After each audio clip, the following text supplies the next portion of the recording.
Hey guys, Darren here. I've got Jason Lang from Atlas Soils with me. There's been a fair bit of talk about HumiSoil and what it can do. So what better way to do it than do a bit of a video. So Jason, tell us who you are and what's your background basically.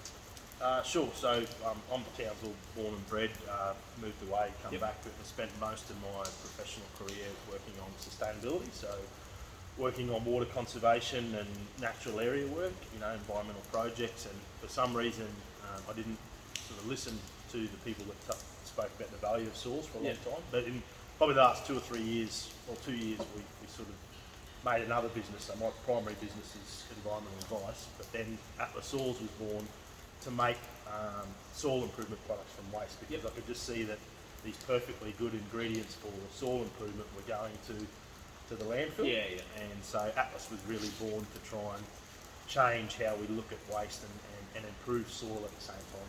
Yeah, right. And so basically just touch on a few things. I like to dumb it down a little bit to grade 6 level. I'm about grade 6.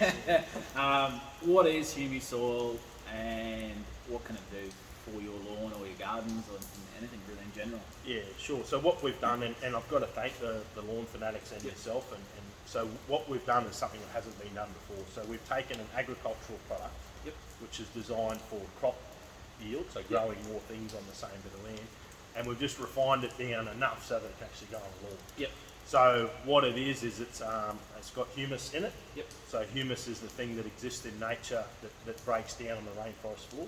So when compost breaks down, it makes humus. It's a stable form of soil carbon. The product's got humus in it, and then it's got all the biology in it to really unlock your lawn's potential. And it just so happens that it's all made from waste. Yeah, right. And obviously Xlr8 Bio as well works in combination with the Humi. Yeah, they're a pigeon pair really, so that's why we put them together. The HumiSoil is really the humus and the organics, and the Xlr8 Bio is all of the biology that you need to capitalise on that. And those two just really help unlock nutrients, promote root growth, and then hold and produce water. It actually manufactures water, so it's not grade 6 level, but there's a thing called photosynthesis or water production. Anyway, the little bugs make water. So it's very good. And they're task specific to that task, obviously. Well, those microbes are task specific for nitrogen and phosphorus, so that's very specific for lawns. And then the humus exists everywhere. Well, it doesn't. It exists in nature, but what we do in the urban setting is we strip that beautiful layer off, and we go and put it in a park somewhere, and then we're left with the compacted subsoil rubbish that you have to try and that's right. And you see that a lot through North Shore and the northern suburbs. The clay is just unbelievably hard, and just like today's rain basically just run off into the gutter, realistically. And what we know is that so about 1 to 3 millimetres an hour is all you get infiltration in clay. So if it's raining like today at a rate any faster than that, which isn't hard to get more than a million an hour, you get runoff. So then I'm a fisherman, you're a fisherman. What that means is those nutrients that people would put on their lawns would inevitably just go into the receiving water. So if we can get air and roots and nutrients into the deep of the soil profile, we actually get that really good water quality outcome. And touching on that, probably a lot of people see me say on the page, don't put fertiliser out when it's about to rain. You can't control how much rain we're going to get. It's just not a good idea. We get sometimes 100 mil an hour in towns. Everything's gone. It washes away quite easily.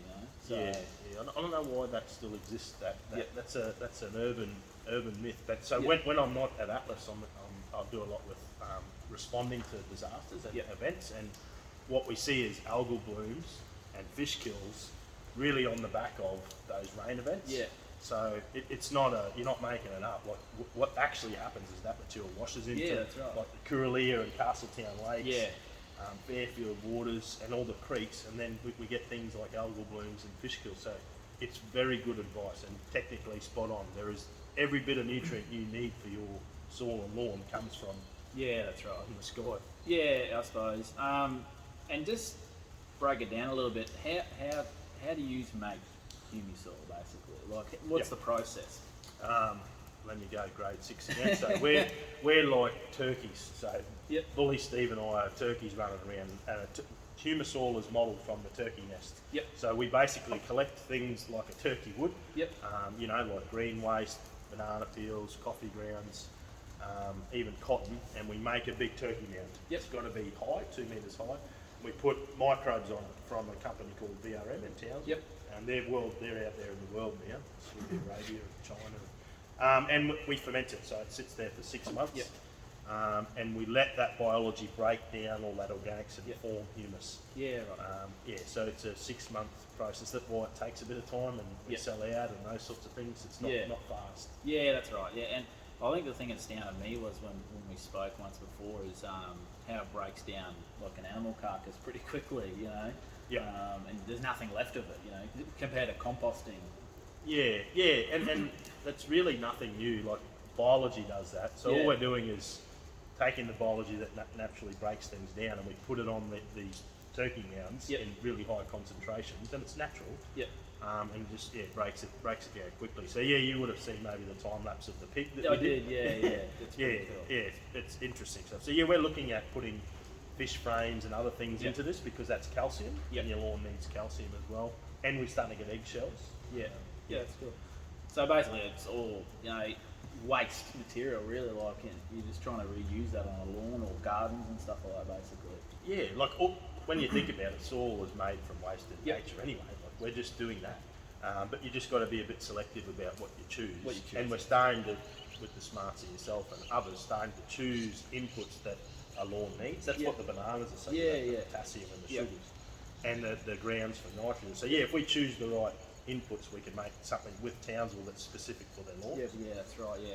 And I thought I'd touch on another thing is, when you put HumiSoil down, it's not going to be that sugar hit, like, and you know the guys that have done it already, or you know guys that look after their lawns, they're going to capitalise on the rain that we've had now, basically, and that'll push them into spring, really, like, Yep. and there's longevity of the lawn itself. Yeah, that's an important point. So there's a difference between a chemical Yep. model, which is you describe it as giving your kid Red Bull, Yep. which hopefully you don't do. But yeah, so the sugar hit is a chemical hit, and those things come and go quickly, Yep. like the rain. Whereas a biological model feeds the soil, Yep. and that's long term. So once humus is in your lawn, it's there. Yep. It stays there. Yep. So if we can get the HumiSoil down with services like yours or people buying it, Yep. it's there in the lawn, and then the biology keeps turning the organics into Yep. more humus. Your humus, Yeah. yeah. And people ask this question a lot too as well. Do you need to keep applying HumiSoil regularly? No, not regularly. So it really depends on what you're starting with. So Yep. unfortunately, most Townsville lawns are starting with a car park Yeah, that has no organics. Rubbish. So it might take a couple of years. So it really should be a one-off in theory if Yep. you're starting with a decent soil. Decent one, yeah. But unfortunately, that's just not the case in Townsville. Yeah. So we have people doing a second application, Yep.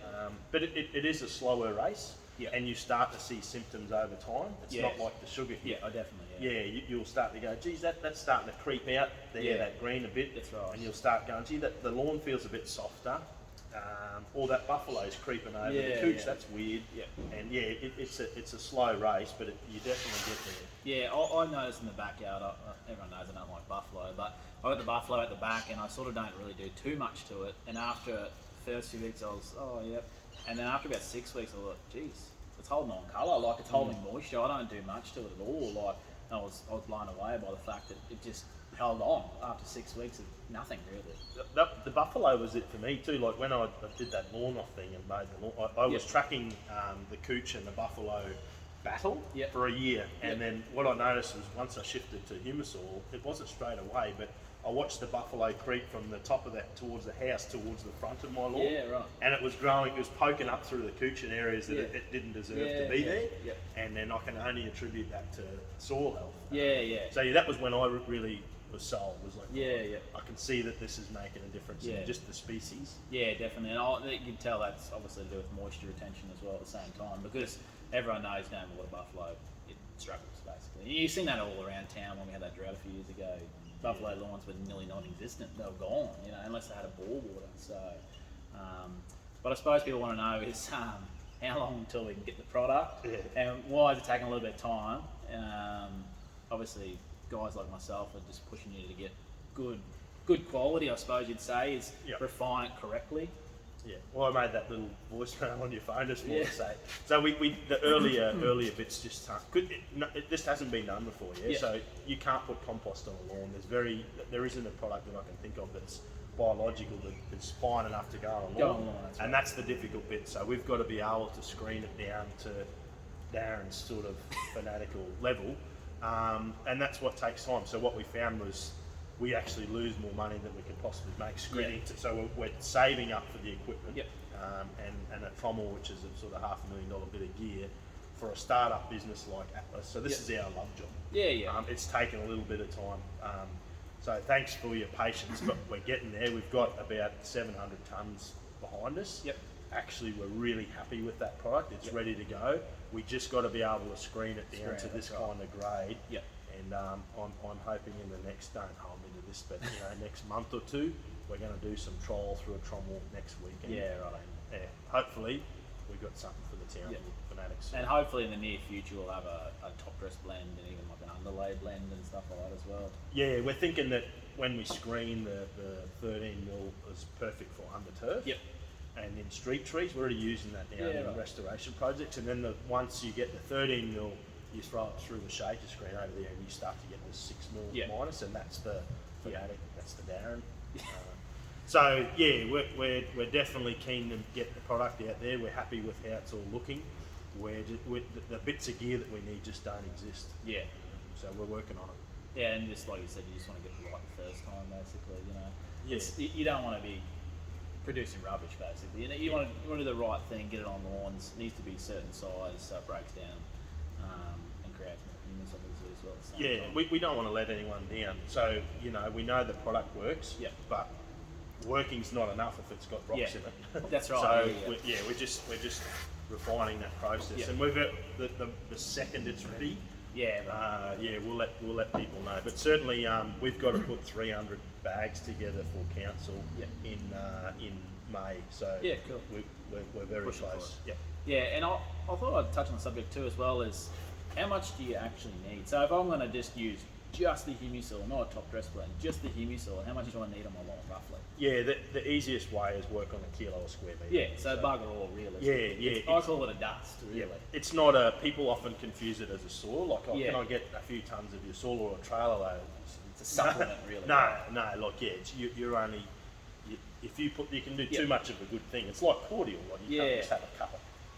You only want a kilo a square metre, which is, cream bun. That's right, And if you did get a bucket like that, you can, use a few buckets of sand or soil to mix with the HumiSoil and use it and go further. That it's probably important to talk about how we'll sell it. So the buckets will do sort of that 30 square metre or a garden bed size. And then the bulk packs will do 250 square metres. And then we're going to be able to offer a raw supply, so you tell us your area of lawn that you want to do, and we'll work out on the simple kilo a square metre mass, and we'll drop it out of the bag into a truck and potentially deliver it, or So we really do want to get to that point where we use stuff or packaging, and where we refill packaging, which is this one. And obviously they can get this bucket at the moment. Are they there at Addison's at the moment? We just got them another load. We're just looking after them. So look, we're making small quantities purely to keep, because they've been awesome. We want to keep the product up to people who need it. And then we've definitely got interest from other places, but we just want to keep getting it to those guys for now and support you guys and the Fanatics first, old friends first, and then we'll look at other towns. And they still take the bottle back in, you can fill it up for them or something? And we're going to start doing that with the buckets and the bags. Cool. So we're just working on the pricing structure. So the whole idea is that you bring it back, and for our wholesale price, you can refill it. So less waste, obviously. And then more product. So we want to see impact. We're not so much profit driven. The more people that use and shift to this kind of method, the more waste we divert from landfill, and the healthier soils are. And I think in the back of my mind, I've seen you say before, you could sell that pole 5 times over, and without just looking up and making an impact on Townsville. You're saying you don't have to do this refining, but you want to. You want to see the product out there and doing its thing. Yeah, well, that's where people interact with soil. So, like, even now, like, I've got millions of bits of biology under my fingernails. So, you got kids, I've got kids, your listeners have got kids. You want kids interacting with healthy soil. I'm more passionate about urban soil regeneration than the agricultural market. So, yes, we've had people want to buy the whole pile, but we would rather stimulate businesses and get that soil health going where I believe we need it the most, in the city. Yeah, that's right. Yeah, so we'll wrap it up there anyway. But if you have any comment or questions, just pop in the comments. Jason will be able to help you. If you want some more detailed advice, we'll be able to blow your brains out, no dramas. But yeah, anything else, Jason? No, just thanks for the support. You know, like, this is a product that the groups help build, and same with the living topdress blend and the other stuff we're starting to work on. We really want to hear from you guys and businesses around what they need. So thanks for having faith in us, and we can't wait to start getting this product out there. All right, no dramas. Thanks, guys. Thank you.